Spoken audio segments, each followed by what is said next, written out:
How to maintain emotional connection in marriage, especially from the perspective of a wife. In a healthy marriage or relationship, there's no point in being a wife if you're not emotionally connected to your husband. It is what separates marriage from housemates or friends with benefits. That emotional connection is what makes your marriage strong. It is what influences your physical relationship with other people, with yourself, your mental health, and your physical being, how you stand within yourself, within your body. So if it is this important, then let's learn how to build emotional connections in marriage, shall we? The first is that you need intention, and it takes time to build. The connection is built as a result of years in marriage, as a result of life experiences that you share with your husband, and perseverance on both sides, being able to take the good times and the bad times. Now, what kinds of things do you do to maintain a strong emotional connection? I think the first one is the low-hanging fruit here. A lot of husbands and wives tend to live together without knowing each other deeply. Okay, they dated, or they met each other, they got married, and now the husband and wife, the marriage is continuing. But you should never keep knowing your husband. You need to date him like he's a boyfriend. Yes, at some point you need to bring that back. You need to get excited for him. You need to get him excited about you. You are allowed to reinvent yourself, sis, as a wife, as many times as possible. So change up your style, your hair, your makeup, your personal style, as in fashion. You need to be open. Call him, meet him up for lunch during the day. Call him up from work, meet him up. It doesn't have to be nighttime. It can be daytime as well.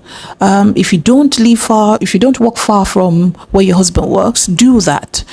You can send him flowers at work. It doesn't have to be Valentine. Send him saucy text messages. I think the last time some wives sent their husband saucy text messages was when they were dating.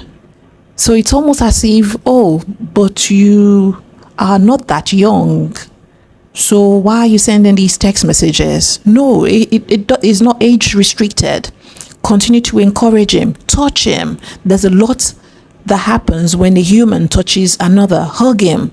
There's a lot that happens when two hearts beat against each other. Kiss him. It's very important. The second thing that I think helps to maintain a strong emotional connection is slightly more difficult, which is you maintaining your hobbies, your interest, and your social group. You maintaining your individuality, because having your own things is a healthy habit for you, but they also help to sort of define that part of you that may be shielded in marriage because we're constantly together. It's him and I.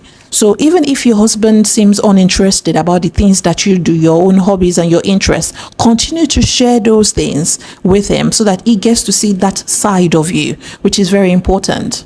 You know, there's that meme that when a husband walks in on his wife being the boss, calling the shots at work, or during COVID when women were working, a lot of us were working from home.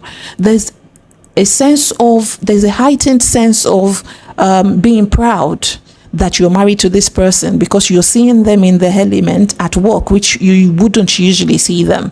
Then the third is frequent and mutually satisfying sex. It helps a lot. You need to set your intention on talking, on slow, satisfying sessions. I know time and energy is not always available, especially when you're a mother as well.